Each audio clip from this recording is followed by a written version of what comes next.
A ver, muy bien. Bien, Bueno, gracias. Adelante, Luciano. bueno, muy buenas tardes a todos. Bienvenidos a esta reunión conjunta entre la Asociación de Terapias Ortopédicas Biológicas de Argentina y la Asociación Argentina de Cirugía de Hombro y Codo. Es un placer para nosotros seguir con esta seguidilla de reuniones que venimos haciendo con las distintas sociedades huéspedes de la AOT. Hoy vamos a tener un panel de lujo con dos expresidentes de la Sociedad Latinoamericana de Hombro y Codo con mucha experiencia en el tema, y vamos a tratar de tener tres visiones diferentes, una un poco más quirúrgica, otra desde lo que son las ondas de choque y otra desde lo que es la utilización del plasma rico en plaquetas. La idea, como siempre, es tratar de que ustedes participen, que hagan sus preguntas y que hagamos una cosa interactiva. Así que los invitamos, obviamente, a que vayan haciendo sus preguntas a medida que van avanzando las presentaciones. Daniel, por favor, te paso la palabra. Bueno, gracias. Bienvenidos a todos en nombre de la Asociación Argentina de Cirugía de Hombro y Codo. También tenemos el auspicio de la Federación Ibero-Latinoamericana de Ondas de Choque e Ingeniería Tisular. Vamos a hacer 3 bloques con cada una de las conferencias y con posterioridad a cada conferencia puede haber diálogo, pero mientras tanto, si ustedes quieren ir avanzando por chat con sus observaciones y preguntas, creo que va a dar más fluidez a todo. Entonces, ese sería el plan. Si te parece, podemos avanzar y si querés presentar, Luciano, a Felipe con su conferencia. Comenzamos con Felipe Toro. Sí, como no. Bueno, Felipe, bienvenido, muchas gracias por participar. El doctor Felipe Toro es cirujano muy prestigioso de Chile, con mucha experiencia en diferentes temas de lo que es la cirugía de hombro. En este caso, Felipe va a tener la amabilidad de compartirnos un trabajo de investigación que llevó a cabo con su grupo de trabajo en Chile, y nos va a hablar sobre los resultados clínicos y radiológicos del procedimiento de Crimson-Duvet en las rupturas del manguito rotador. Es un estudio muy interesante porque es de alta calidad metodológica, es un estudio randomizado. Así que, Felipe, muchas gracias de nuevo y adelante, por favor, con tu presentación, y muchas gracias por participar hoy con nosotros. Hola, buenas tardes. Gracias, Luciano, por la invitación. Voy a compartir ahora. La verdad es que el tema del aporte biológico para la reparación del manguito es algo que nos gusta mucho, y no solo eso, sino que es algo muy necesario. Ahí está. Eh, si consideramos que esta es la patología más frecuente que tenemos nosotros en la consulta de hombro y codo, ¿cierto? Y es también la cirugía más frecuente que hacemos. Entonces nos preguntamos en nuestro grupo hace unos años atrás qué podíamos hacer para tratar de mejorar los resultados en nuestra reparación, buscando alguna técnica que fuera simple, que no fuera de mayor costo para los pacientes, y decidimos realizar este trabajo. A modo de introducción, ¿cierto? Las roturas del manguito se reportan en un porcentaje alto, por lo menos el 30% de la población en general. No todas son sintomáticas, lo sabemos, pero para algunos pacientes es causa de dolor, limitación permanente en actividades de la vida diaria, en actividades deportivas, en calidad de vida finalmente. La reparación artroscópica es una técnica que se usa hace mucho tiempo ya, y la reparación abierta antes también. Permite un resultado funcional excelente, pero sabemos que existe una tasa de re-rotura o no cicatrización. Ese ya es un punto que podemos debatir, ¿cierto? De repente escuchamos a alguien que nos dice, tengo una re-rotura, diciendo que sus tendones cicatrizaron y después se rompieron nuevamente, o en realidad es una no cicatrización. Nunca se logró la cicatriz en esa reparación. Tampoco vamos a discutir ahora si es que esta tasa de re-rotura o no cicatrización tiene impacto en todos los pacientes o no. Sabemos que algunos no, pero es algo que nos debiera preocupar, y si es que podemos mejorar, mucho mejor. Varios métodos de aumentación han sido utilizados y vamos a escuchar algunos de ellos de distinto tipo. Y nosotros el objetivo fue evaluar, como dijo Luciano, ¿cierto?, el efecto del procedimiento de Crimson-Duvet o de las microfracturas en pacientes que presentaban una rotura completa del manguito rotador, que fueron reparadas por vía artroscópica.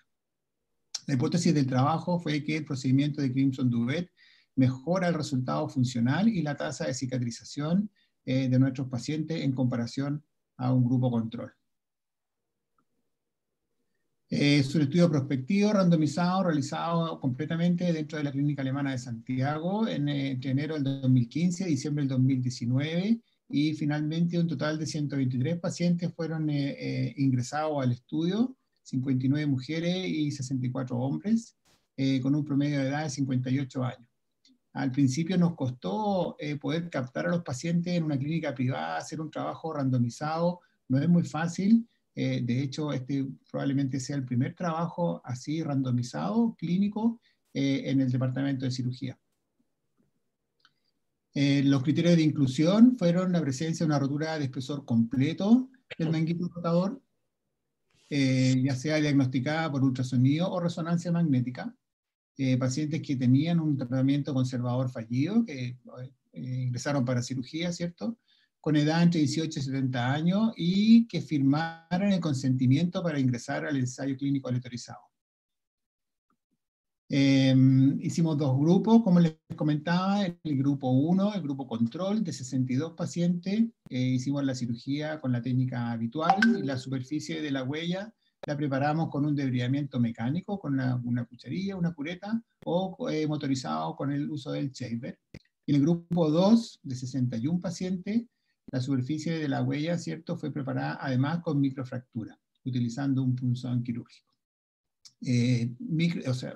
Perforaciones o túneles cada 3 o 5 milímetros y de 3 a 5 milímetros de profundidad fue lo que se hizo. Aquí podemos ver la técnica quirúrgica, una vez hecho el debridamiento, algunos pacientes con indicación de acromoplastía, otros no. No tuvimos diferencia en los procedimientos asociados entre los dos grupos. Hicimos el número 2, ¿cierto? A la derecha se puede ver las microfracturas ya presentes sobre la huella. Esto lo hacemos antes de colocar las anclas de la fila medial o las anclas finales, ¿cierto? Si la reparación fue en una fila.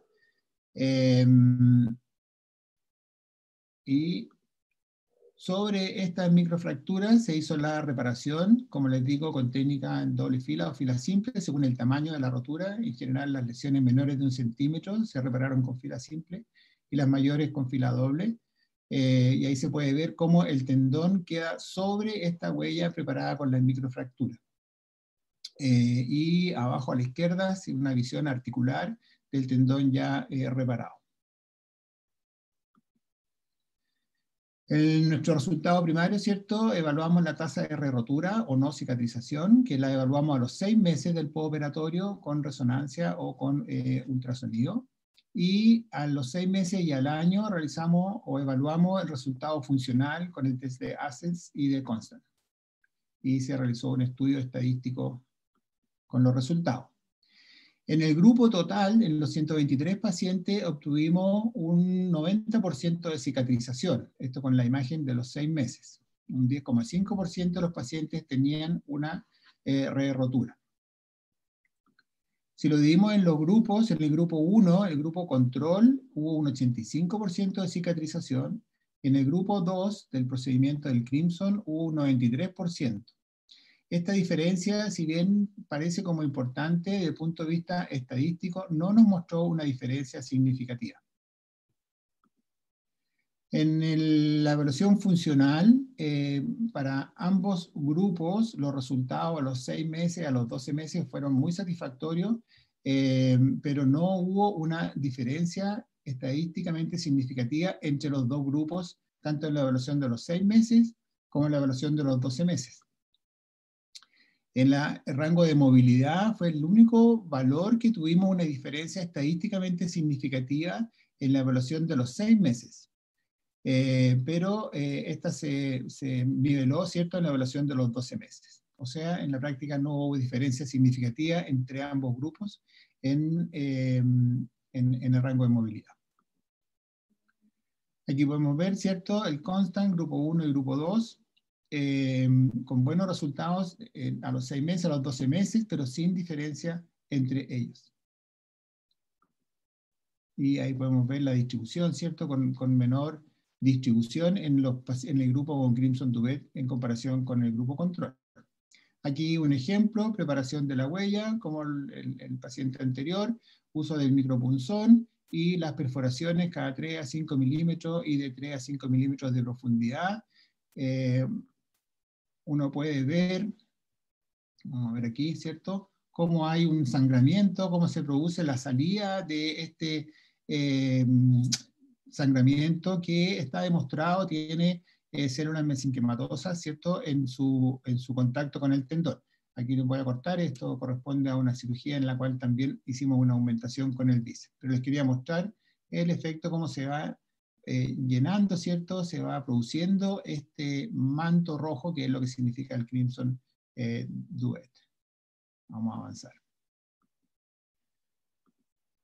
Aquí otro paciente, las microfracturas, se puede observar, ¿cierto?, salida de partículas de grasa, y las anclas mediales para la reparación con la técnica habitual.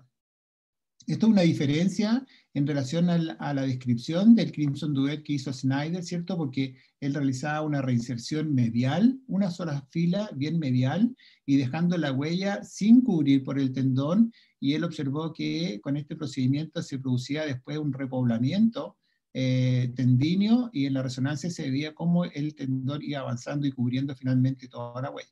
Aquí lo que buscamos es un ambiente favorable entre la huella y el tendón para una mejor cicatrización. Aquí la reparación de nuevo, ¿cierto?, el tendón cubriendo esta huella con las tuberosidades, con las microfracturas, perdón. Entonces, a modo de discusión, la aumentación biológica en la reparación puede mejorar la tasa de cicatrización. Hay trabajos que han mostrado ciertos efectos con diferentes técnicas de aumentación. El procedimiento de Crimson Duet representa una técnica simple, segura, sin costo adicional, que fue lo que nosotros queríamos buscar, ¿cierto?, al ser esta una patología tan frecuente. Y no se observaron complicaciones asociadas a la técnica, ni se describió una prolongación del tiempo quirúrgico al realizar el procedimiento, lo cual fue muy bueno, ¿cierto?, para realizar el procedimiento. Una alta tasa de cicatrización fue obtenida en ambos grupos, tanto en el grupo control como en el Crimson Duet. No hubo diferencia estadísticamente significativa tampoco en los resultados primarios, en cicatrización ni secundario. Nuestra hipótesis no fue confirmada, aunque se encontró para el grupo de procedimiento una tendencia, así lo definieron los estadísticos, una tendencia de mejor cicatrización. Esto significa que tal vez si nuestro N hubiese sido más grande, hubiésemos encontrado o hubiésemos llegado a una diferencia, o si es que todos los pacientes, el 100% se hubiesen hecho el examen de imágenes, a lo mejor el resultado hubiese sido diferente, lo que nos abre la puerta a seguir evaluando esta técnica. Las debilidades del trabajo es que no se hizo un análisis de subgrupos según tamaño y tipo de reparación, porque el N no era muy significativo para esto.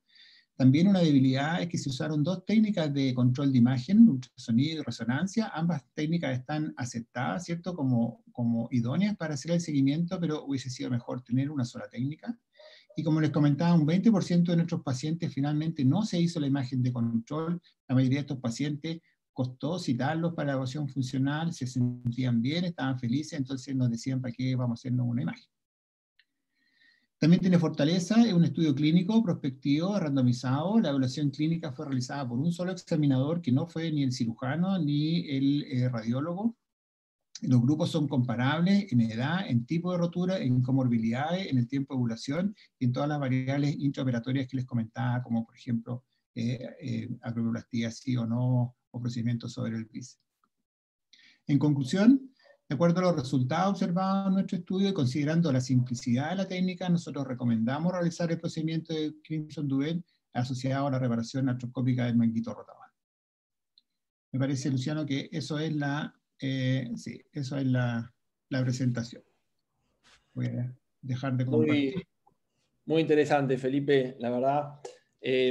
Yo justo ahí estaba pensando que igual lo dijiste ahí al final, lo nombraste como una debilidad, pero me preguntaba que como analizaron un grupo amplio de rupturas, quizás exista la posibilidad de que esa ventaja que tiene el procedimiento sí se manifieste más con algún tipo de ruptura, ¿no? Porque todos sabemos que quizás una ruptura más chiquita es un poco más noble y generalmente cicatrizan todas. Ahora cuando va aumentando ya un poco el tamaño de la ruptura, quizás ahí pueda tener un rol este tipo de aumentaciones. Más allá que ustedes no hayan podido hacer ese análisis por la falta de pacientes, digamos, ¿pensás que puede haber una diferencia en cuanto al tamaño de la ruptura?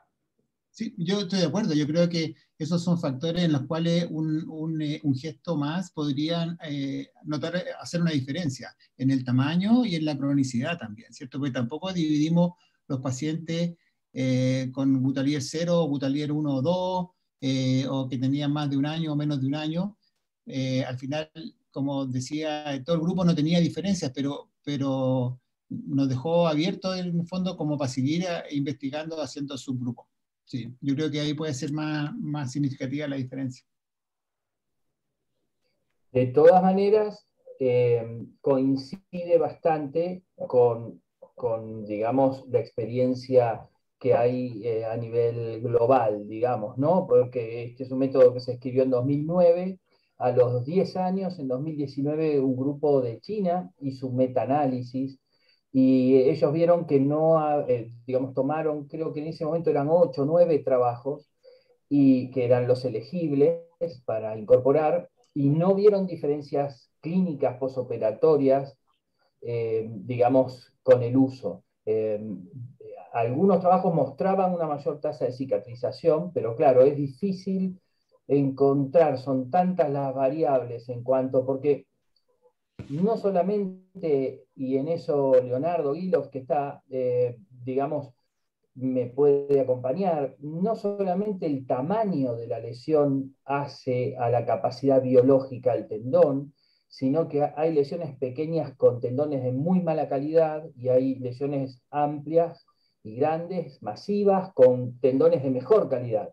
Entonces son tantas las variables que es muy difícil poder sacar una conclusión valedera, pero bueno, algún paso hay que dar para tratar de avanzar en ese sentido. Leonardo, no sé, vi que conectaste tu micrófono, si querías Sí, agregar sí. algo.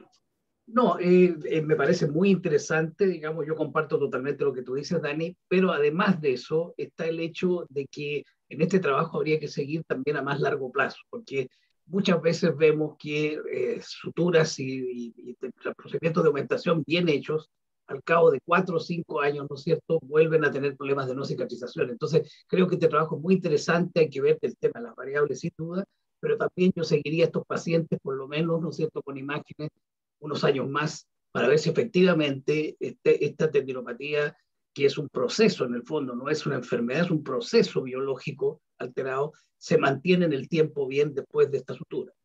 Así que yo comparto contigo, Dani, yo creo que hay demasiadas variables y evidentemente Boutalier es tremendamente importante saberlo antes de operar un mango rotador y el tamaño de la ruptura sin duda. O sea, no me cabe duda de eso. Ahí leo dos comentarios. Uno,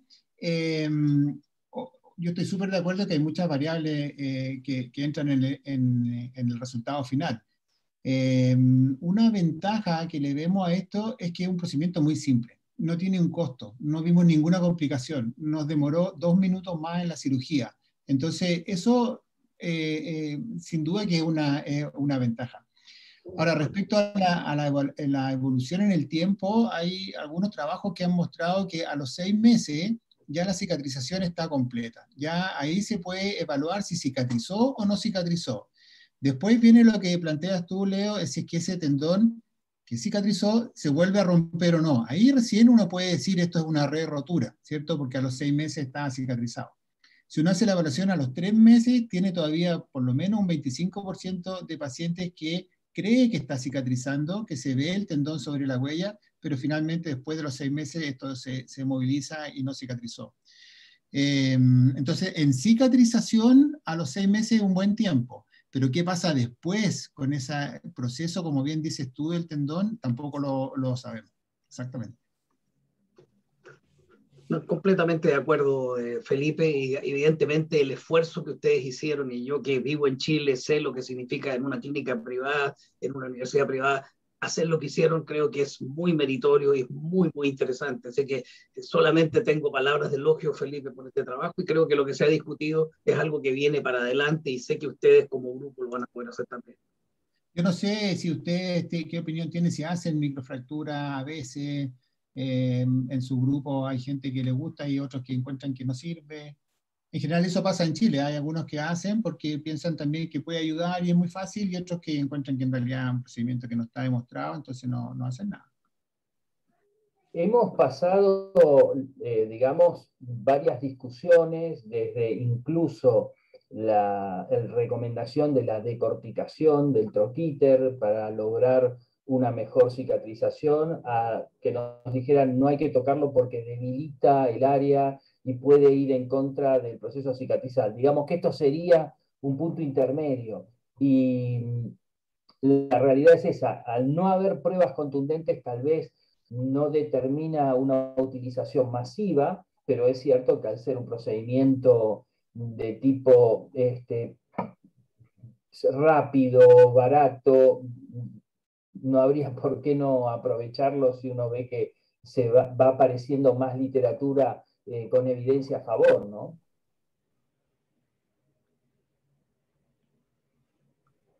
Acá hay una pregunta que dice Darío Rodríguez, pregunta si se podría aplicar ondas focales como preventivo en manguitos rotadores en peligro de ruptura.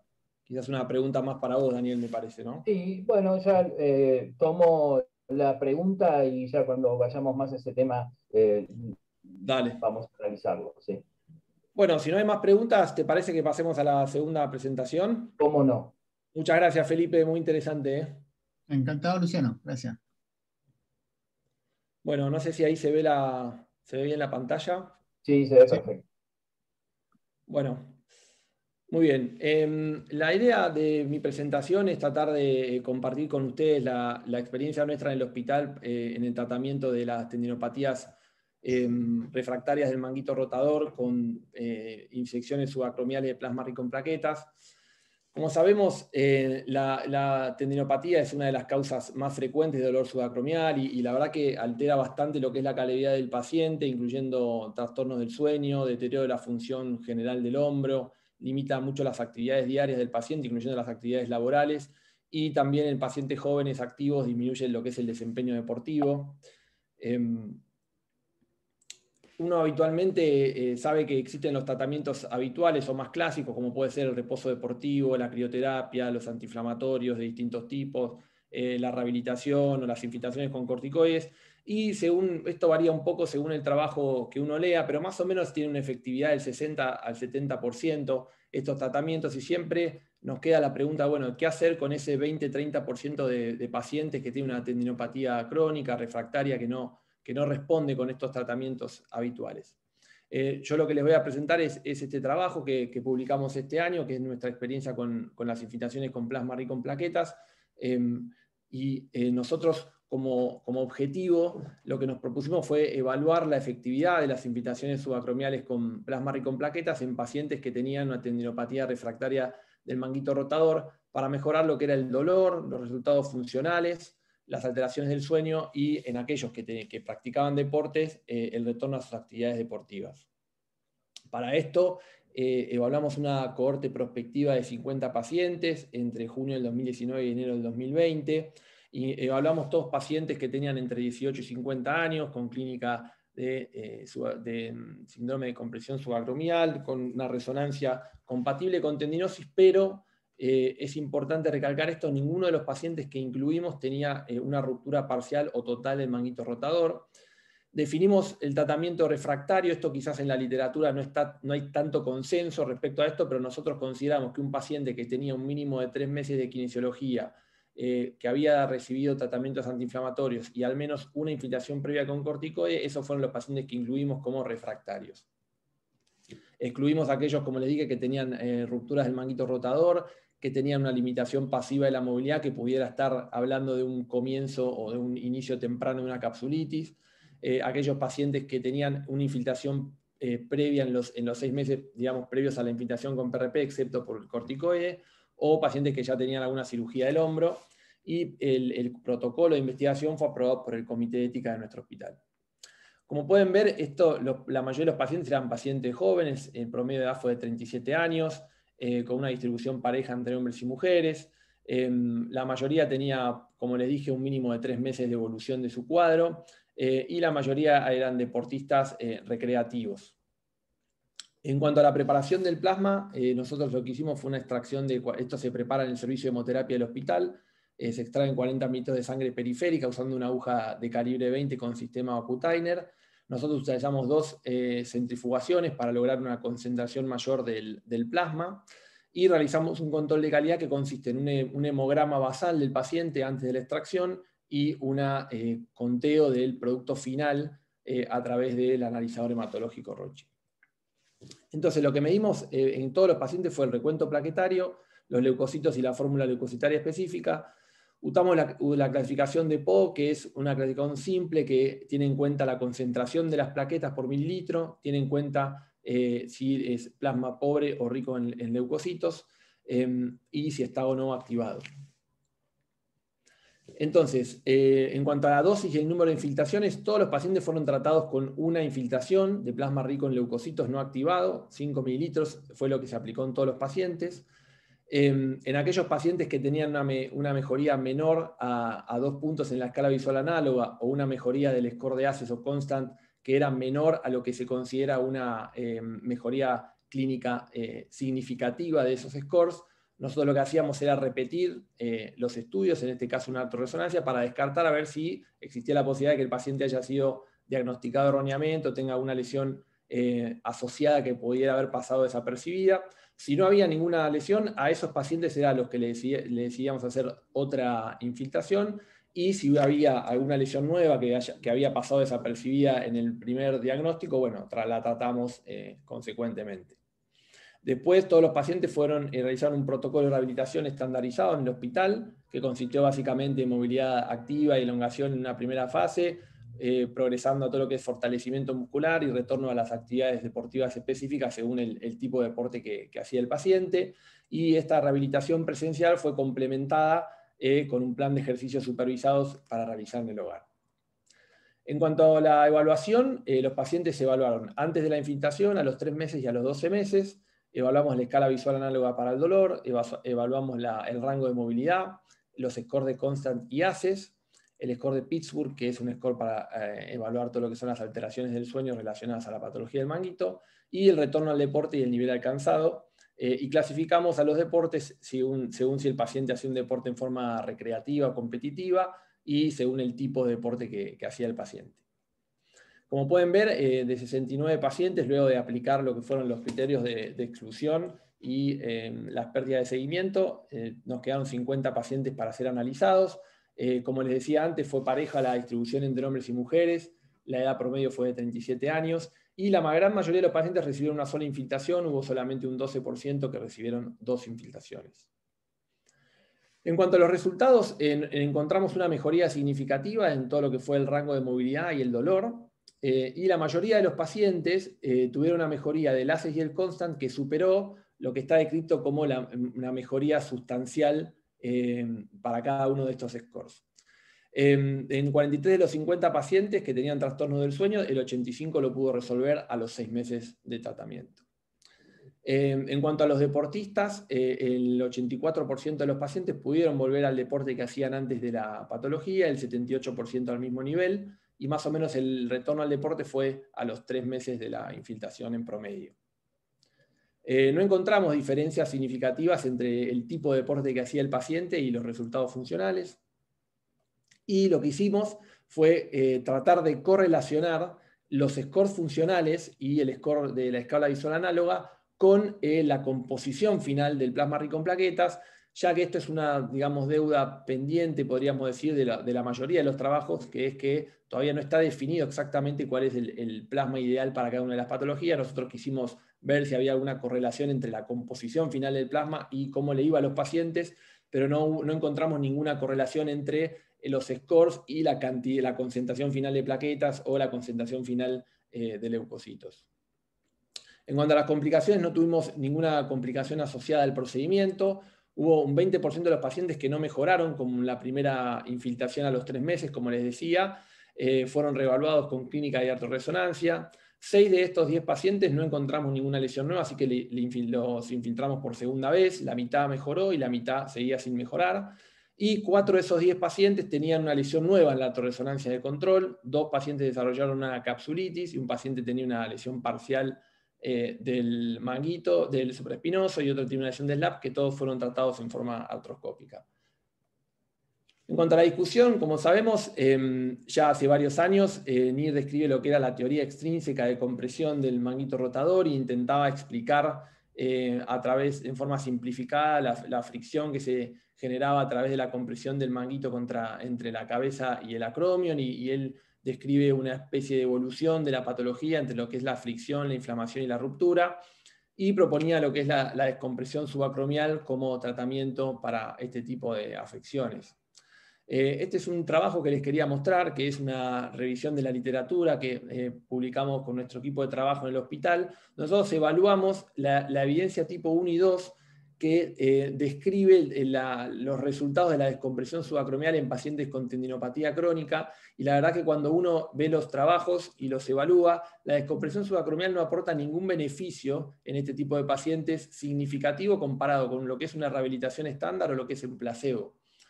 Después empieza a tener un poco más de peso lo que es la teoría intrínseca, donde ya se empieza a hablar de cambios degenerativos que pueden producir este tipo de tendinopatías, sumado a la escasa vascularización que tiene el tendón a nivel insercional, microtraumatismos repetitivos, que uno lo ve mucho en los deportistas, el desgaste propio asociado a la actividad, como puede ser en algunos tipos de trabajo o deportes, y como sabemos, algunos pacientes con ciertas comorbilidades, como puede ser el tabaquismo, la diabetes, y las dislipidemias también tienen mayor prevalencia de este tipo de lesiones, que pueden ir llevando a la tendinopatía crónica y en última instancia a lo que es una reruptura.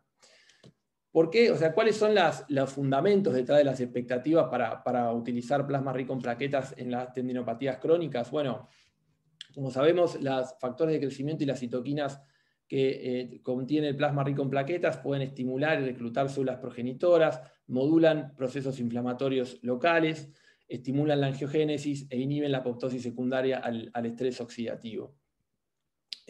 Hay ya algunos trabajos de buen nivel de evidencia, aunque con pocos pacientes, que evaluaron el rol de los resultados del plasma rico en plaquetas en este tipo de patología. Esta es una revisión sistemática del año pasado que incluye 3 estudios a favor del PRP, 2 estudios que no muestran ninguna diferencia, pero fíjense que la mayoría de estos estudios tienen como limitación que incluyen rupturas parciales del manguito rotador. A nuestro criterio no es lo mismo una tendinopatía crónica que un tendón que ya tiene una ruptura parcial. Nosotros podríamos resumir los principales hallazgos de nuestro estudio en 3 hallazgos principales. El primero es que la mayoría de los pacientes con tendinopatía refractaria mejoró el dolor y los scores funcionales, y esto se mantuvo por lo menos hasta el año. La mayoría de los pacientes pudieron digamos, resolver sus trastornos del sueño relacionados al dolor principalmente, y la mayoría de los deportistas volvieron al deporte al mismo nivel que tenían, independientemente del tipo de deporte que hacían antes de la infiltración. Otro punto que me parece importante remarcar es que, digamos, este es un trabajo muy interesante que realizó, en el cual participaron 2 médicos argentinos, Jorge Chala y Nicolás Piusi, que es un trabajo que ellos evalúan todos los trabajos de nivel de evidencia 1 que evalúan PRP, y ellos encuentran que lamentablemente en la mayoría de sus estudios hay una descripción muy incompleta del tipo de producto que se usa, y eso lo que hace es limitar la posibilidad de reproducirlo uno en su práctica habitual. Por eso nosotros intentamos hacer un esfuerzo grande para medir y describir no solo la composición final del plasma, sino intentar buscar una relación entre la composición final del plasma y los resultados clínicos, a ver si hay algún tipo de plasma que sea más favorable para los pacientes. Y otra cosa que hicimos fue clasificar, este es un trabajo que está a la derecha, es un trabajo que tuve la posibilidad de participar con otros cirujanos, donde nosotros evaluamos, lamentablemente, en los últimos 10 años hay descritas más de 7, 8 clasificaciones del PRP. Eso también es un problema porque es una limitación a la hora de ponernos de acuerdo y consensuar qué tipo de PRP utilizar. Nosotros tratamos de usar en todos los pacientes el mismo, como para que para los médicos sea más reproducible la utilización con sus pacientes. Como les decía, usamos siempre, según la clasificación de POP, lo que es el P3A alfa, que sería un plasma que tiene una concentración aproximada de 4 veces las plaquetas basales del paciente, rico en leucocitos y no activado, ¿sí? Y no encontramos una correlación entre los scores funcionales y las plaquetas o los leucocitos. Esto es un tema que obviamente es una perspectiva a futuro para seguir investigando. Yo creo que con el tiempo uno debería intentar poder definir cuál es el mejor biológico para cada tipo de patología, ¿no?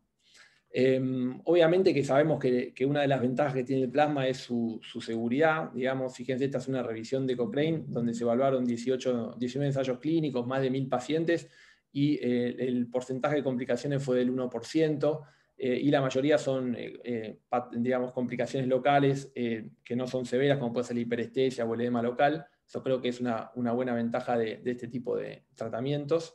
En nuestra serie no tuvimos ninguna complicación asociada al procedimiento.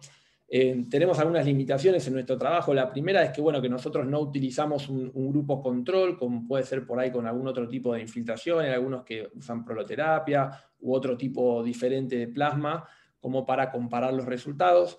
La verdad que por el tipo de pacientes que nosotros vemos en el hospital, la mayoría eran pacientes jóvenes de 18 a 50 años.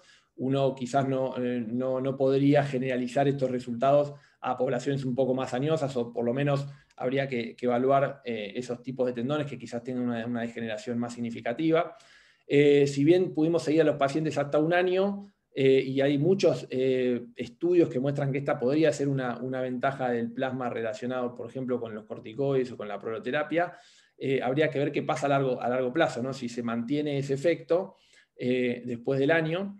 Y nosotros no hicimos ningún tipo de control por imágenes para ver si estos cambios, digamos, clínicos, estas mejorías clínicas se acompañan también de alguna manifestación imagenológica.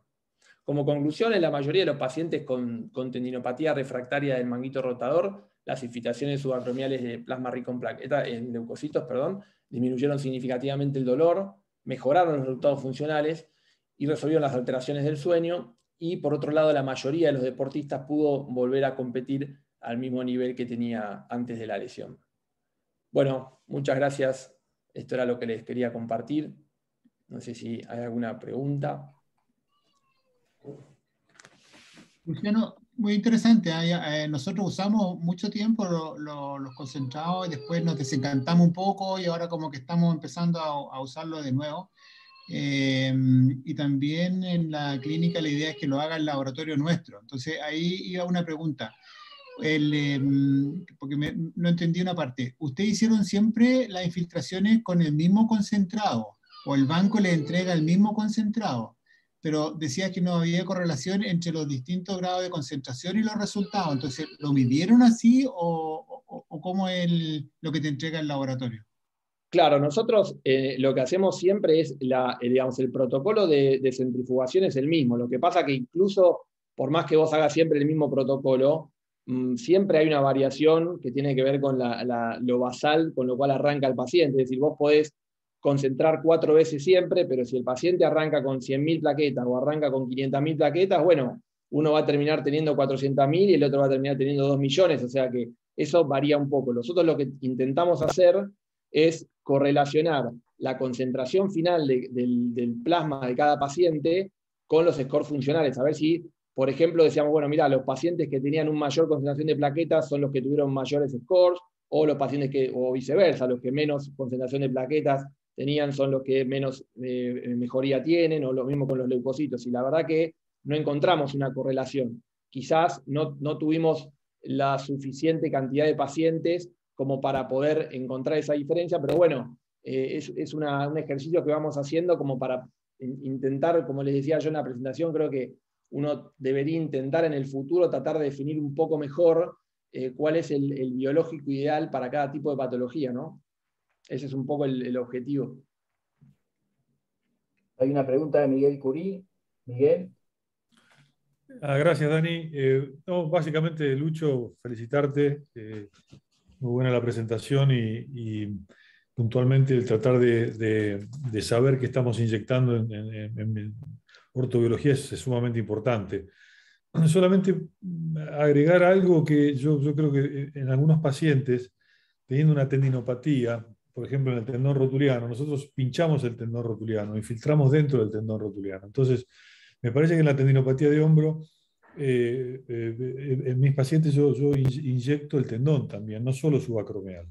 Yo creo que con eso se logra, es más doloroso, hay que tratar de no poner anestesia local porque inhibe el plasma, entonces, y el post es más doloroso también, pero creo que el gesto de pinchar e inyectar el tendón le suma alguna posibilidad terapéutica en esto que realmente, si es un área controvertida, es el rol del plasma en las tendinopatías del manguito rotador, ¿no? Gracias, Miguel. Sí, un comentario que quería hacer respecto a eso, que tal cual decís. Creo que obviamente todavía hay un montón de temas específicos relacionados a las tendinopatías en general. Están los que infiltran subacromial, los que infiltran el tendón, están los que hacen como microperforaciones con la aguja en la unión entre lo que sería el footprint o la huella de inserción y el tendón. Todos son campos para seguir evaluando, porque la verdad que todos tienen algún tipo de fundamento. Y lo que pasa que, bueno, cada variable que uno incorpora en el estudio significa mayor cantidad de pacientes que uno tiene que reclutar, y eso a veces es un desafío. Yo miraba recién el trabajo de Felipe, que me pareció espectacular el tema de la cantidad de pacientes que pudieron meter, y sin embargo estuvieron, por lo que vi, 4 años. Eso sabemos todos que en la práctica diaria es muy complejo, muy difícil que el paciente no se pierda, evaluarlo 4 años y uno se termina como desgastando. Entonces, pero sí, sin duda es que ese tipo de trabajos, que quizás lo ideal sería plantearlo como estudios multicéntricos, sería muy valioso, porque la verdad que no solo para la tendinopatía del manguito, hoy no está tan claro qué es lo ideal, si infiltrar el tendón, si infiltrar el subacromial, si infiltrar la huella de inserción, y no solo en el hombro, sino que en la rodilla, en el codo, siempre está la misma discusión, así que es un muy buen punto el que decís, sin duda. Yo lo que veo es que hay muchos trabajos que tienen que ver con el PRP, con las ondas de choque o con cualquiera de las técnicas nuevas, que metodológicamente, que estadísticamente son muy correctos, pero lo que suele ser débil es el criterio de inclusión. Y la realidad es que incluir pacientes entre 18 a 50 años, a mí en cualquier trabajo me genera dudas, hablando del manguito rotador, porque sabemos que la gran mayoría de las tendinopatías en menores, cuando aparecen, son secundarias a inestabilidad multidireccional. Y la realidad es que a los que somos más viejos y nos tocó vivir la gran explosión de la artroscopía de hombro, recibíamos pacientes a los que se les hacía bursectomía subacromial, y en realidad a los pocos meses estaban igual, porque era una fricción subacromial, entre comillas, secundaria a una inestabilidad multidireccional. También me suena un poco el tema de solo 3 meses de rehabilitación. Yo, después de 30 años de ver patología de hombro, les puedo decir que la enorme mayoría de los pacientes que yo recibo con un mal resultado de tratamiento conservador en una tendinopatía sin ruptura, es porque el tratamiento conservador estuvo mal hecho. La realidad, por lo menos en mi experiencia, es esa. Y me basta organizarle al paciente su plan de rehabilitación, calmarle el dolor. Nunca uso corticoides a nivel del espacio subacromial, porque creo que es un poco una contradicción que yo le inyecte algo que sé que deteriora el tendón para después inyectarle algo que teóricamente lo regenera. Justamente hubo un trabajo de Hurley que presentó en el Congreso Mundial de Hombro, y cuando se hizo la evaluación de ese trabajo, que era muy interesante desde el punto de vista metodológico, se le bajó bastante el puntaje porque dividió 2 grupos, a uno le inyectó corticoides y al otro PRP, y tuvo peores resultados en el grupo de corticoides, pero era de esperar porque estaba inyectando algo que es agresivo, que necrosa las fibras elásticas del tendón. Por otro lado, me llamó la atención que comentaste, Luciano, que los pacientes que tenían dolor nocturno, a los 6 meses les calmó el dolor nocturno. Entonces, si el PRP pudo hacer calmar el dolor nocturno a los 6 meses, ¿por qué no tenerle un poco más de paciencia al tratamiento previo y no interrumpirlo a los 3 meses antes de tomar la decisión de pasar al PRP? Creo que si yo fuera revisor de ese trabajo, me subiría a esa posición, es decir, criticaría sobre todo los criterios de inclusión.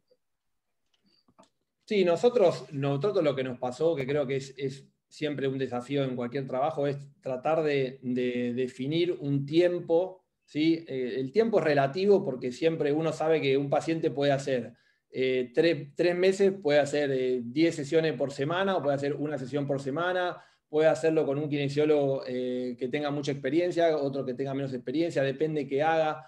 Lo que pasa que a veces en la práctica eso es bastante complejo digamos, de controlar, ¿no? Pero bueno, uno siempre trata de enmarcar el paciente con ciertos criterios rígidos para poder llevar adelante la investigación. Es verdad, probablemente haya pacientes que con un poco más de tiempo hubiesen mejorado, puede ser. A nosotros nos pareció bastante coherente, es un poco lo que hacemos en nuestra práctica habitual también, que un paciente que uno lo interroga y cumplió un tratamiento de rehabilitación, habitualmente nosotros, en nuestro caso la mayoría de los pacientes que vemos lo hacen en el hospital, con gente que tiene, digamos, experiencia en la rehabilitación. Después de 3 meses, un paciente joven que no mejoró, no solo nos parece adecuado, sino que el paciente mismo te lo pide. Un paciente que ya lleva 3 meses y vos decís, bueno, vamos a hacer un mes más, te mira ya como diciendo, mirá, yo necesito alguna otra alternativa, quiero volver a mi vida, no puedo dormir, no puedo hacer deporte. Entonces, bueno, ahí uno empieza a buscar alguna alternativa. La verdad que esa es un poco la explicación y nosotros es un poco como nos manejamos. Pero sí, no hay un tiempo definido, me parece que uno pueda decir con el 100% de acuerdo entre todos, bueno, a partir del tercero, del cuarto, del quinto. Creo que es un poco también lo que pasa con el tratamiento conservador de las rupturas del manguito, ¿no?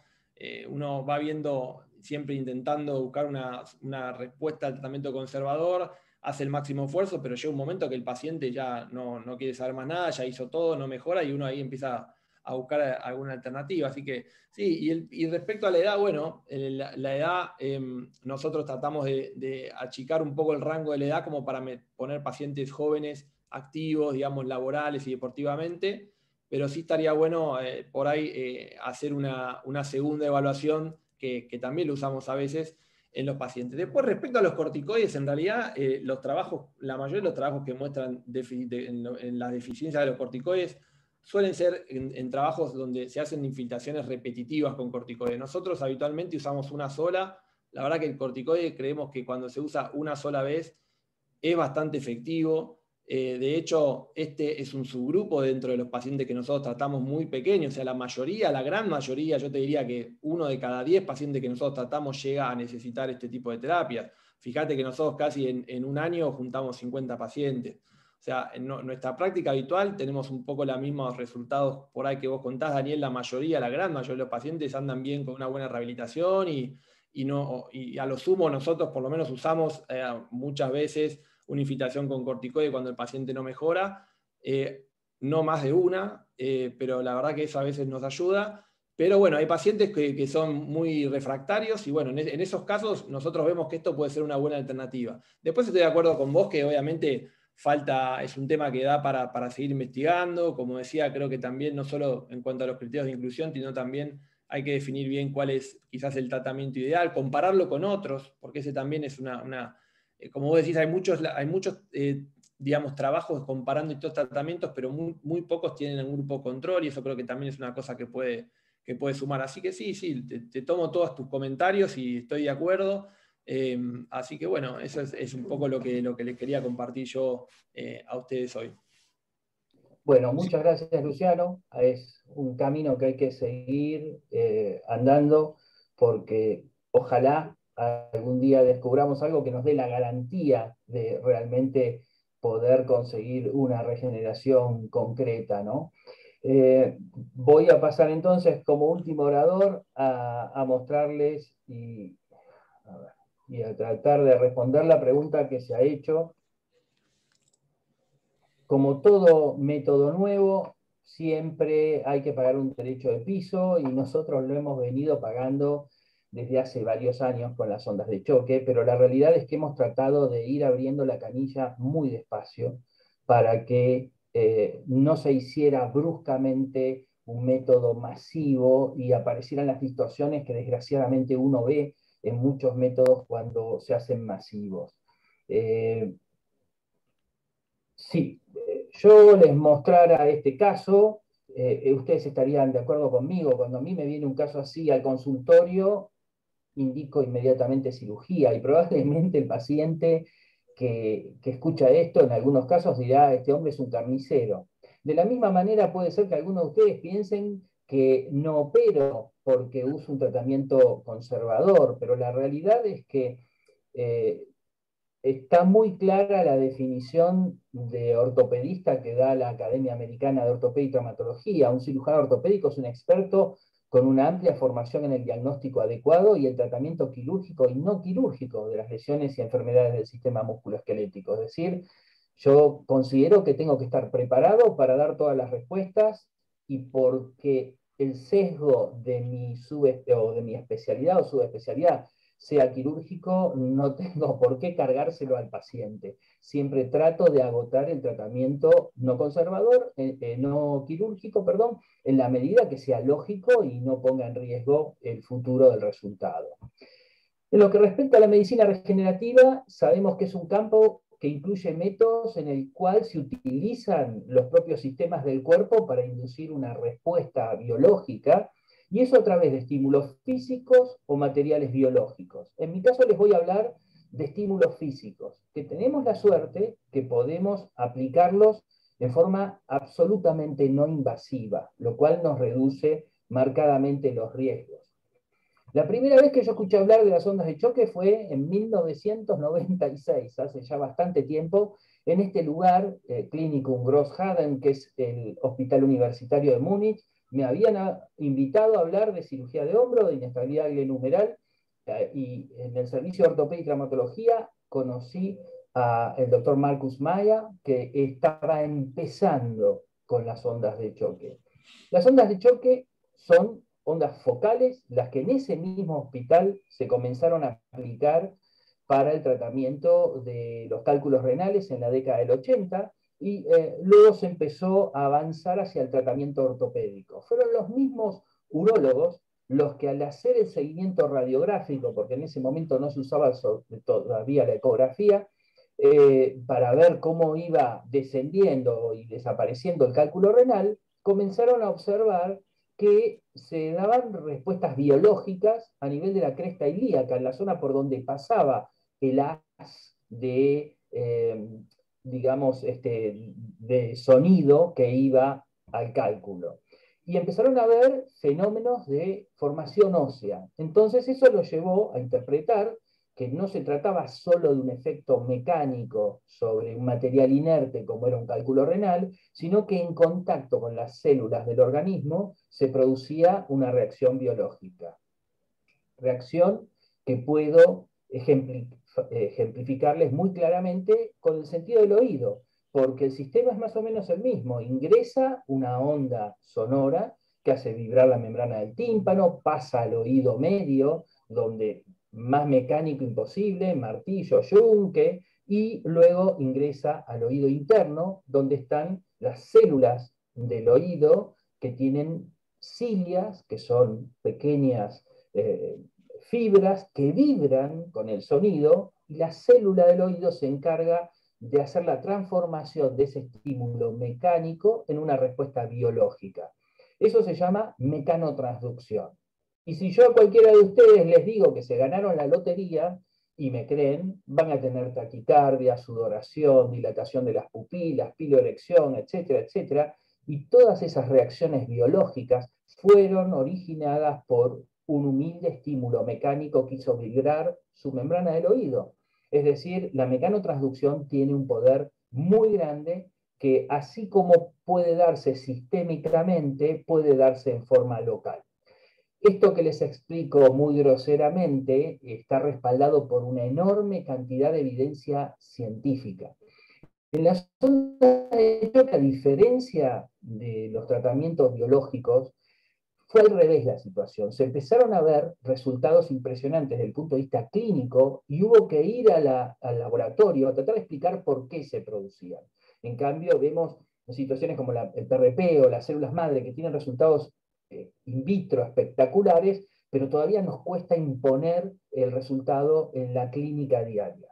Este es un trabajo que escribió el profesor Wang de Taiwán. Este hombre es traumatólogo, fue profesor en Princeton de ortopedia y traumatología, volvió a Taiwán, fue ministro de salud de Taiwán y luego estuvo por mucho tiempo en un centro dedicado solo a investigación de ondas de choque, y ahora me enteré hace unos días que se retiró y volvió a vivir a Estados Unidos. Y él En este estudio nos muestra que la aplicación de ondas de choque sobre los tejidos determina la liberación de óxido nítrico, de factores de crecimiento vascular, de factores de proliferación celular y fundamentalmente la angiogénesis, que es una de las claves de la cicatrización. Entonces, como concepto hasta ahora, quisiera que nos quede claro que la reacción biológica no está determinada por daño tisular o por sangrado, cosa que se creyó en la década del 80, que se producían microfracturas en el hueso que producían el callo, y eso no es así. Es un fenómeno biológico muy complejo a nivel molecular y celular. Y la angiogénesis es uno de los mecanismos clave que actúa en este sentido. En la década del 90 apareció otra tecnología, que son las ondas radiales, que desgraciadamente quedaron incluidas en las ondas de choque, y digo desgraciadamente no porque sean malas, sino porque genera mucha confusión todavía. Nosotros hoy, de acuerdo a los consensos de la Sociedad Mundial de Ondas de Choque, hablamos de ondas de choque focales y de ondas radiales de presión, porque son físicamente totalmente distintas. Les vuelvo a mostrar en trazo continuo la onda focal, que tiene una espiga de rápido crecimiento a un nivel de intensidad muy alto y una caída brusca con una posterior onda de presión negativa, que ven acá, y las ondas radiales en la línea punteada, que como ven es completamente distinta. Aquí vemos a la izquierda, por ejemplo, un esquema de un equipo focal, a la derecha uno radial, y en el radial no se genera un foco secundario en el paciente. La superficie del aplicador es la zona donde se concentra la mayor energía, con lo cual el efecto es más superficial, y en la medida que nos alejamos de esa zona va cayendo bruscamente tanto la presión como la densidad de energía. Ahora, en la práctica, los dos métodos tienen indicaciones propias y compartidas. Tanto en las ondas focales como en las radiales podemos obtener buenos resultados en las tendinopatías no calcificadas, en la fasciopatía plantar, en el síndrome de dolor trocantéreo, pero las ondas focales tienen una efectividad sideralmente mayor en las tendinopatías calcificadas y en las indicaciones óseas, desde la pseudoartrosis, fracturas por estrés, osteocondritis, etcétera, necrosis. En cambio, las ondas radiales tienen muy buenos resultados y están indicadas, por ejemplo, en puntos gatillo del dolor miofacial y en cuadros de espasticidad.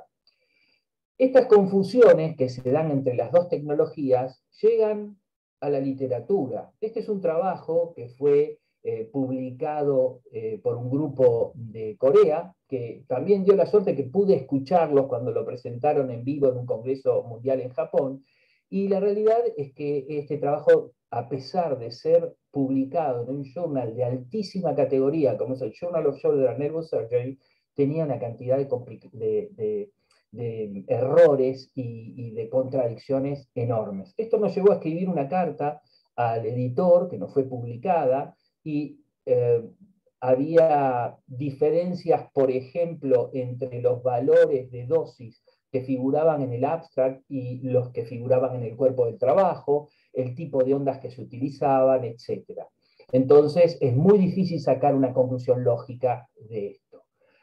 Yo puedo cortar con un cuchillo o con un bisturí. Para hacer una cirugía voy a preferir el bisturí, y en algunos aspectos, en ciertas indicaciones, esa es la diferencia que hay entre una onda focal y una onda radial. Entonces, uno de los mensajes que quisiera que se lleven es que son dos tecnologías distintas.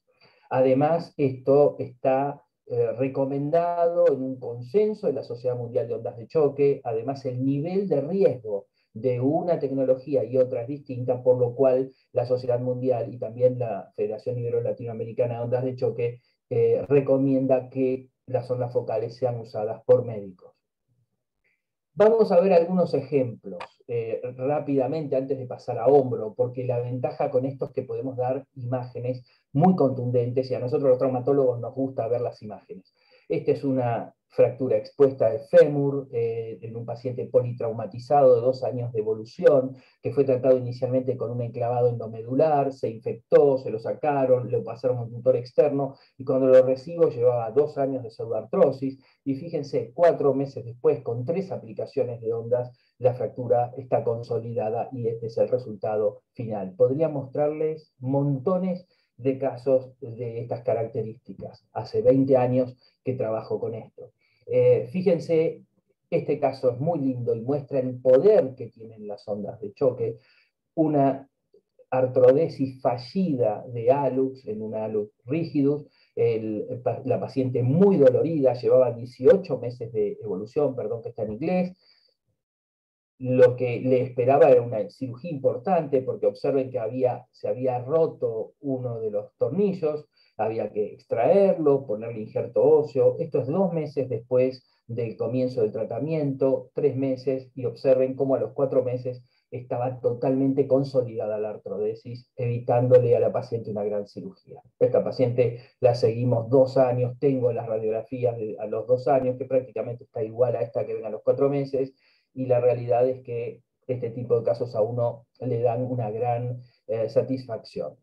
Estamos últimamente aplicando toda esta experiencia que tenemos en patología odontológica. Observen, este es un caso que tratamos este año, un paciente con un déficit óseo muy importante, con un aflojamiento dentario. Por supuesto que todo esto lo hacemos bajo la supervisión de odontólogos con mucha experiencia en el tema. Les amplío el espacio antes del tratamiento y después del tratamiento. Podemos ver la formación de hueso, podemos ver la trama ósea, y clínicamente los pacientes tienen una mejoría muy grande. Entonces es muy contundente el efecto y podemos probarlo con radiografías previas y posteriores. ¿Qué pasa con las tendinopatías del hombro? Bueno, a los efectos de lo que les voy a hablar hoy, podemos dividirlas en calcificadas y no calcificadas, por lo que está aceptado internacionalmente según la teoría de Uthoff, a diferencia de la de Refior.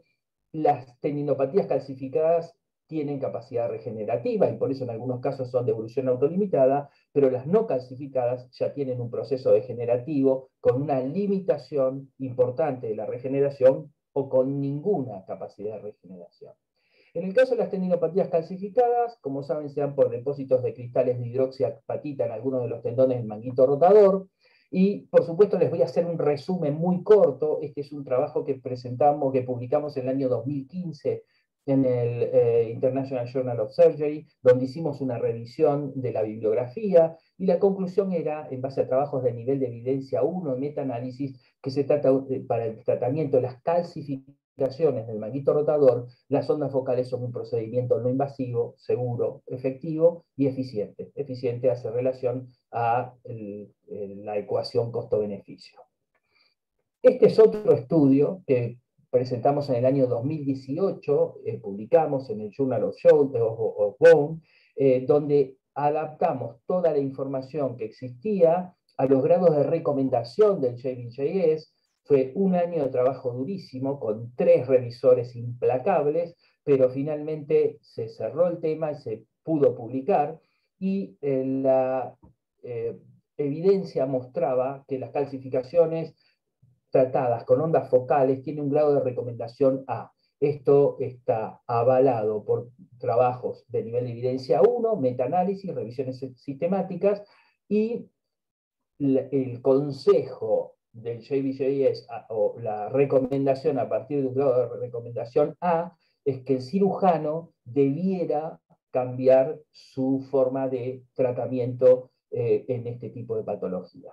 Con respecto al uso de ondas radiales, el grado de recomendación era I, que significa inconsistente o insuficiente en lo que respecta a la cantidad de evidencia. Rápidamente algunos casos, aquí ven una calcificación muy precoz, Gerner 1, antes y después del tratamiento. También podría mostrarles cientos de casos de estos, son 20 años de usar la técnica, esto es antes y después, esto es antes. Esta era una paciente que había sido tratada con ondas radiales, no tuvo ningún cambio, hizo un gran hematoma en el brazo porque el equipo de ondas radiales con el que fue tratado no era el mejor, y esperamos que se reabsorbiera el hematoma, le hicimos ondas focales y la calcificación desapareció. Tenemos también casos de cirugías fallidas tratadas de esta manera. Aquí pueden ver una calcificación del subescapular, se ve claramente la tomografía computada del depósito cálcico, y esto es después del tratamiento con las ondas focales. Se han hecho estudios de comparación de cirugía con las ondas. El de la izquierda es un trabajo hecho en Alemania por Jan-Dirk Rompe, comparando con cirugía abierta. El de la derecha, un trabajo hecho en Italia por Rebuzzi, comparando con artroscopía. Y la conclusión es que las ondas focales son equivalentes a la cirugía, por lo que se deberían preferir por su carácter no invasivo. Este es un estudio que presentamos en el Congreso Mundial de Corea en el año 2016, donde comparamos con el grupo del Servicio de Ortopedia y Traumatología y de Rehabilitación del Hospital Quirón de Barcelona los costos de la cirugía artroscópica versus las ondas de choque, y quedó demostrado que el costo de aplicar ondas de choque es 6.5 veces más barato que la cirugía, alrededor de 2.000 euros en valores de España. Por otro lado, ¿qué pasa si fallan las ondas de choque? Porque por supuesto fallan, hay un porcentaje en el cual no se produce la reabsorción como uno pretende. Bueno, está demostrado que el eventual uso de ondas de choque preoperatorio no afecta el resultado de una cirugía. Entonces, puede pasar una situación como esta. En realidad, esta fue una paciente, una médica, que tenía una calcificación muy importante del subescapular.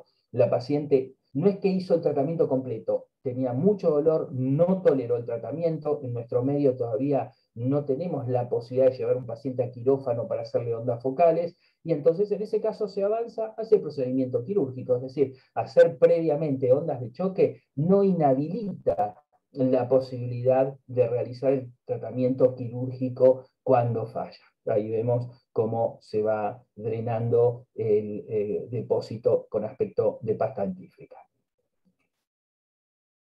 Alguien me mandó esta imagen, muy orgulloso de su primer cirugía de una calcificación del manguito rotador, tratada artroscópicamente, con los arpones que le puso, y la verdad es que cuando yo veo esto, creo que es un atraso de 20 años, porque desde hace 20 años, tal vez un poquito más, tenemos la chance de evitarle a un paciente la cirugía, la anestesia, poner arpones, etcétera, etcétera, en las calcificaciones. ¿Qué es lo que pasa en las tendinopatías no calcificadas? Bueno, todo lo contrario. Y yo soy un gran defensor de la rehabilitación correcta y del involucramiento del cirujano en el proceso de rehabilitación en equipo con el kinesiólogo o el médico fisiatra. Porque la realidad es que una de las mejores cosas que aprendí con Rockwood fue cómo rehabilitar un paciente.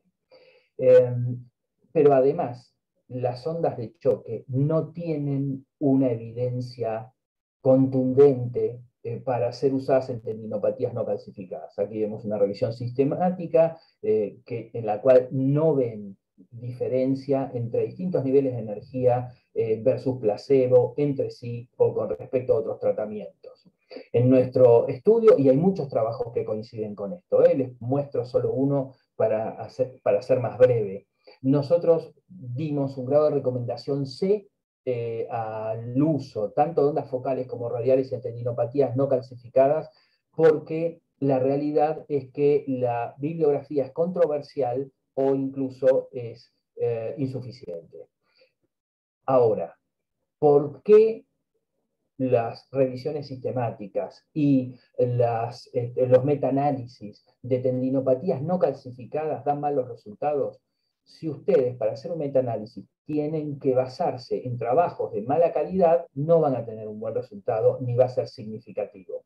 Por ejemplo, aquí vemos en el caso de un trabajo que presentamos en el Congreso Mundial de Ondas de Choque en el año 2017, donde hicimos un análisis justamente de los estudios a favor y en contra del uso de ondas de choque en tendinopatía no calcificada. Y observen, por eso mi obsesión con los criterios de inclusión y exclusión. Nos encontramos dos autores, cada uno por su cuenta, Silvia Ramón, que desgraciadamente falleció este año, y yo hicimos la revisión de trabajo por trabajo con un criterio de por qué considerar que la inclusión y exclusión era adecuada o no, y nos encontramos que el 71% de los trabajos tenían criterios de inclusión y exclusión inadecuados o insuficientes. Esto era más bajo que el promedio en las tendinopatías calcificadas, porque en las tendinopatías calcificadas es muy fácil hacer el diagnóstico. ¿Hay calcificación o no? Sin embargo, había varios trabajos que, por ejemplo, incluían calcificaciones Gardner 3, que no tienen indicación ni de cirugía ni de ondas focales. Nos encontramos, en cambio, que en las tendinopatías no calcificadas, los errores en el criterio de inclusión y exclusión ascendían al 91%. El hombro congelado 80% y en trabajos sobre otras patologías de hombro 83%. Creo que tener un equipo de ondas de choque o cualquier método regenerativo no hace que quien lo emplee sea un especialista en el tema, sea de hombro, de pie, de rodilla o de lo que sea.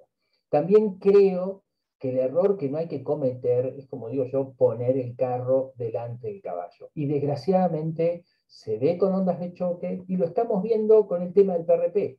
Fíjense, estos son casos que yo veo en mi consultorio. Hombre de 27 años, omalgia post-esfuerzo usando pesas, resonancia magnética absolutamente normal, le hicieron una inyección de PRP y bastaba evaluarlo para ver que tenía una estabilidad multidireccional. Quien lo trató le hizo este dibujito que ven abajo para mostrarle dónde le iba a inyectar el PRP. Hubiera demorado menos tiempo en evaluar la laxitud y tratar la laxitud del paciente. Aquí ven otro caso, paciente de 51 años, traumatismo de 6 meses de evolución, una inyección de PRP, fractura desplazada de acromion y ruptura masiva del manguito rotador. Este era un caso para operar de inmediato. Entonces, creo que nosotros, como sociedades científicas, tenemos que luchar en contra de esto, porque si no, lo que va a pasar es que se desprestigia el método.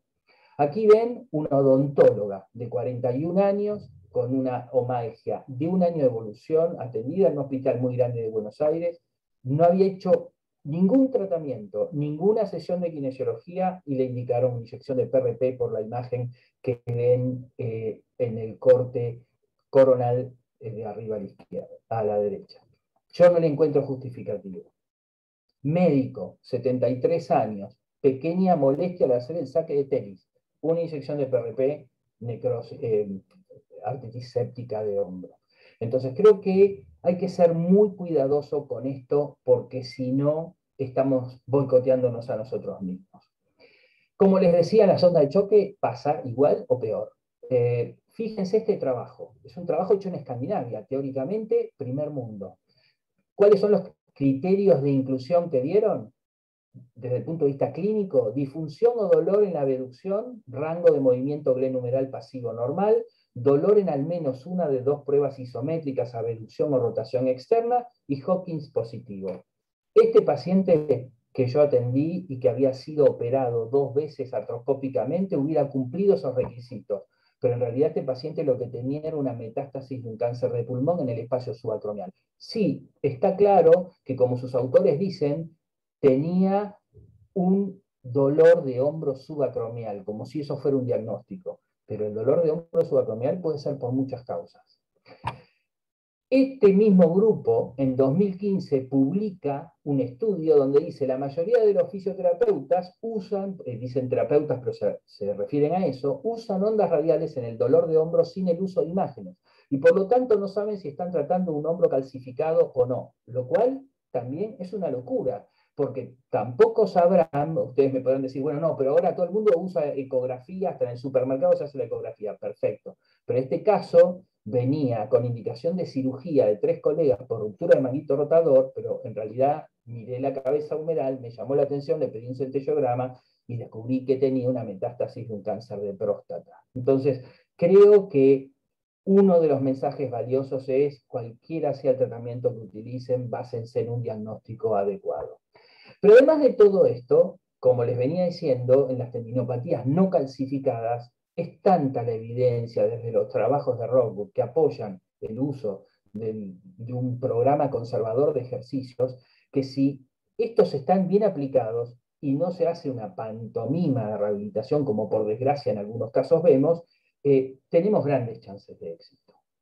Esto no quiere decir que las ondas de choque no puedan tener, y voy un poco a la pregunta que hacía el doctor Darío Rodríguez de Perú, un rol a futuro. El problema es que tenemos que demostrarlo clínicamente. Este es un trabajo que tenemos la suerte de contar con uno de los autores presentes, que es el doctor Leonardo Guido, un trabajo que se hizo en Chile, donde también participó el doctor Brañez, y fíjense, ellos hicieron algo muy sencillo y muy inteligente. Tomaron un grupo de pacientes con rupturas de manguito rotador que tenían indicación quirúrgica, lo dividieron en dos subgrupos, uno que recibió ondas focales antes de operarse y otro que no. Cuando hicieron la cirugía, practicaron biopsia de los tendones y usaron marcadores inmunohistoquímicos que demostraron que hasta en las tendinopatías con una degeneración moderada, o Riley 3, como estamos viendo aquí, había una respuesta que podemos comparar arriba y abajo es post aplicación de ondas de choque, de angiogénesis, neoangiogénesis y también linfangiogénesis. Y eso es algo interesantísimo y revolucionario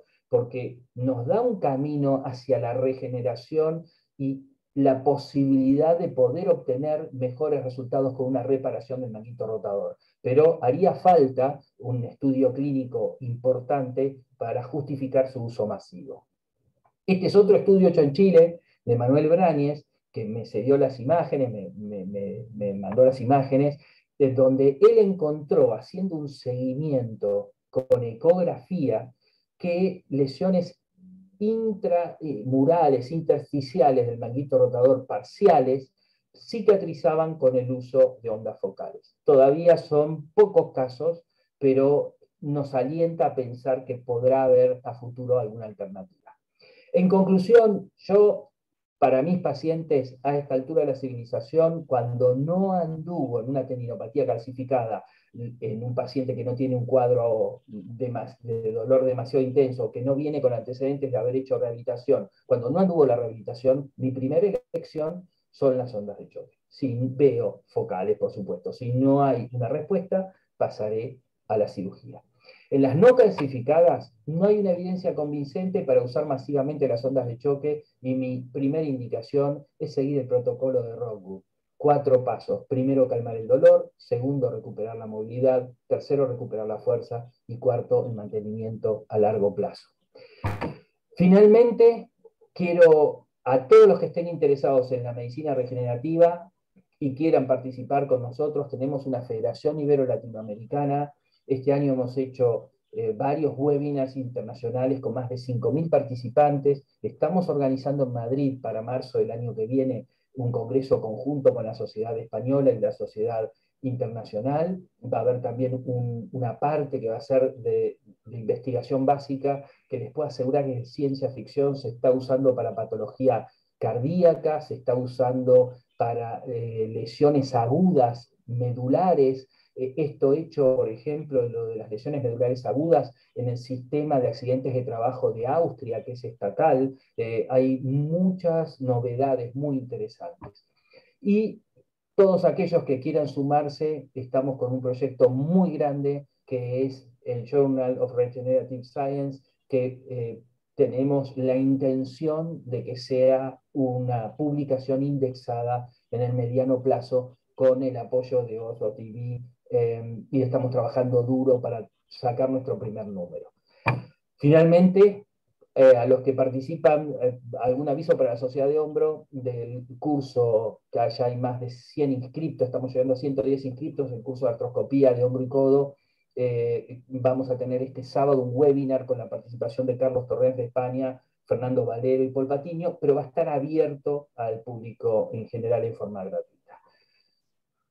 Eso es un resumen de lo que les tenía que decir. Muy completo.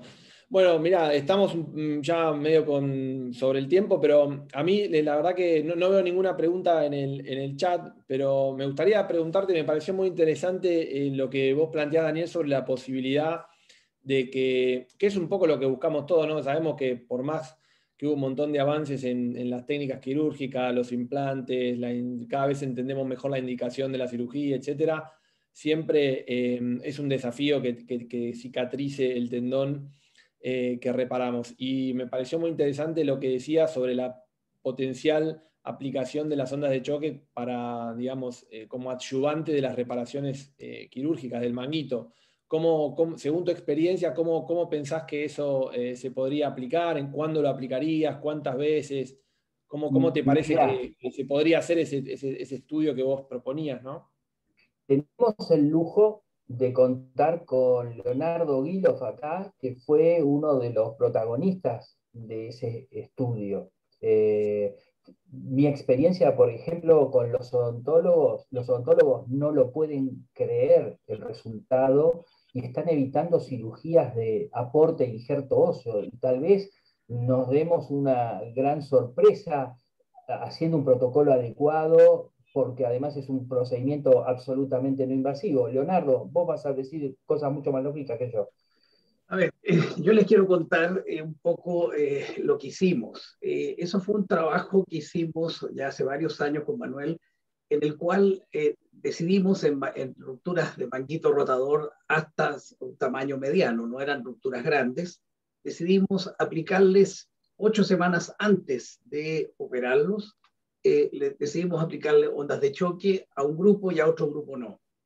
Posteriormente, a todos los grupos, a los 2 grupos, al tratado con onda y al que no lo habíamos tratado, les tomamos entonces biopsia de la orilla de donde estaba la ruptura y les aplicamos entonces elementos para poder ver la presencia o no de vasos sanguíneos, ¿no es cierto? Que son marcadores como el CD14, el CD34, y aplicamos también, y algo que también tengo que agregar, Daniel, aplicamos también el D240, que es un marcador para ver linfáticos. Hicimos en las biopsias también estudios histológicos simples, donde se pudo ver en el tejido dañado la presencia de vasos sanguíneos embrionarios. En el fondo, lo que estábamos viendo no eran vasos que nacían de un pericito, como lo que uno espera en una angiogénesis clásica, sino que vimos vasculogénesis y con el marcador de 240 vimos linfangiogénesis, lo que nos explicaba también que las calcificaciones de hombro pueden reabsorberse in situ cuando aplicamos ondas de choque y no yendo a la bursa y provocando, ¿no es cierto?, el famoso pólipo del hombro, que también es otro factor importante de lo que logramos ver. Nosotros vimos efectivamente vasos hipermuscularizados, vimos la presencia de neoangiogénesis y creemos que en el fondo la onda de choque tiene un potencial para poder hacer cicatrización. Y en nuestra práctica diaria, en casos aislados, sobre todo las que están alejadas, las rupturas que están alejadas de la entesis directamente, hemos visto también cicatrización. Y curiosamente, ayer me llegó una paciente mía en que le tomé una resonancia después de 7 años y ahora no se ve lesión ninguna donde estaba la ruptura. Entonces, creo que la onda de choque, que es una cosa no invasiva, tiene muchísimo futuro para poder ayudar en el preoperatorio, ¿no es cierto? Y también en las tendinopatías, que hasta el día de hoy no se ha demostrado un tratamiento digamos, suficiente como para evitar este proceso degenerativo que tenemos los tendones. Eso es lo que podría decir de ese trabajo. El trabajo ese, Leo, no sé si me lo habías dicho vos o si me lo dijo Manuel, pero fue de tal magnitud que solo en reactivos se invirtieron $80.000. Es decir, fue un trabajo para tener los marcadores inmunohistoquímicos de una proporción gigantesca que colaboró también una universidad norteamericana, Leonardo, ¿no? Sí, no, y la Universidad de Chile también, ¿no? O sea, eso lo hicimos junto con el departamento, con la Facultad de Ciencias de la Universidad de Chile. Sí, Luciano, desde ya, públicamente, si tenés ganas de hacerlo, podés contar con las ondas de choque focales sin cargo para los pacientes. Me parece que sería muy interesante porque ustedes tienen un caudal enorme de rupturas y yo tengo el equipo y sé cómo aplicarlas en ese sentido soy muy romántico, no me interesa que el paciente pague la sesión si podemos hacer algo que sea contundente, ¿no? Me parece muy interesante, Daniel. Acá, bueno, para ir terminando, si te parece bien, hay una pregunta para vos del doctor Velázquez que tiene que ver un poco con, bueno, cómo son las sesiones habituales. Supongo que él se refiere a lo que es tendinopatía calcificada en cuanto a dosis, cuánto suele durar el tratamiento, si usás, qué tipo de onda de choque usás, etc. Claro, yo uso ondas focales, como les dije, tengo experiencia con las ondas de generadores electrohidráulicos, de generadores electromagnéticos y piezoeléctricos, con los tres tipos de generadores. Aún dentro de un tipo de generador, cada marca tiene prestaciones distintas y uno tiene que conocer muy bien con qué equipo está trabajando, pero les diría que en términos generales hacemos 3 sesiones con un intervalo semanal, es un consenso hoy al que se llegó de un intervalo semanal, y uso un nivel de energía entre medio y alto. Es millijoules por milímetro cuadrado, 0,32 millijoules por milímetro cuadrado. Impecable. Bueno, muy interesante, la verdad. Yo son las 8:30, estamos Bien, estamos justo. en el medio de la semana, así que si te parece, nos vamos despidiendo. La verdad, muy interesante. Muchas gracias, Daniel, muchas gracias, Felipe, y gracias a todos los que se conectaron y participaron. Más allá de lo interesante de las charlas, creo que está claro que es un tema que sigue para mucho y todavía hay mucha agua para que corra por debajo del puente. Pero bueno, muchas gracias de mi parte. Te dejo a vos, Daniel, para la despedida final.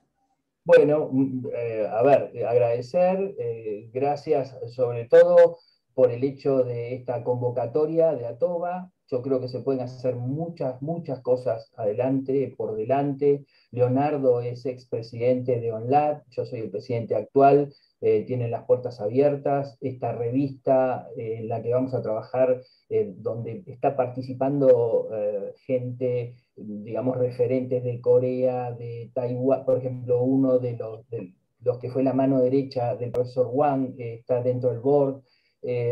Tenemos realmente unas expectativas muy grandes con esto y están las puertas abiertas para todo el que quiera participar, proponer y hacer cosas, puedo hablar en nombre de la Sociedad Argentina Hombro y Codo y en nombre de la Federación Ibero-Latinoamericana de Ondas de Choque e Ingeniería Tisular. Están las puertas abiertas y ojalá podamos seguir haciendo cosas. Bueno, muchas gracias. No sé, Miguel, está Miguel Curí también ahí conectado, que es el actual presidente de ATOBA. No sé, Miguel, si querés decir algunas palabras y ya vamos cerrando. Bueno, agradecerles a la Sociedad Hombre Go, Dani, perfecto, excelente la charla, la verdad que aprendimos todos muchísimo y me alegra verte con tanta energía y tan activo como hace unos cuantos años atrás que nos conocemos. Así que felicitaciones por todo lo que estás haciendo. Miguel, Y bueno, estaba en la Cleveland Clinic y yo estaba en Texas y nos hablábamos por teléfono hace casi 30 años. bueno, no nos hagas sentir más viejos, Dani. Así que bueno, pero bueno, muchísimas gracias. La verdad que ATOBA es una sociedad joven y estamos tratando de unirnos a todos ustedes que ya tienen mucho más trayectoria como sociedades y tratar de compartir las experiencias, porque medicina regenerativa realmente hay mucho por andar todavía y hay mucho por indicar y saber y hacer, bueno, y estudiar, ¿no? Así que un placer haber estado acá. Gracias a todos por la paciencia y por acompañarnos. Bueno, Gracias muchas por gracias.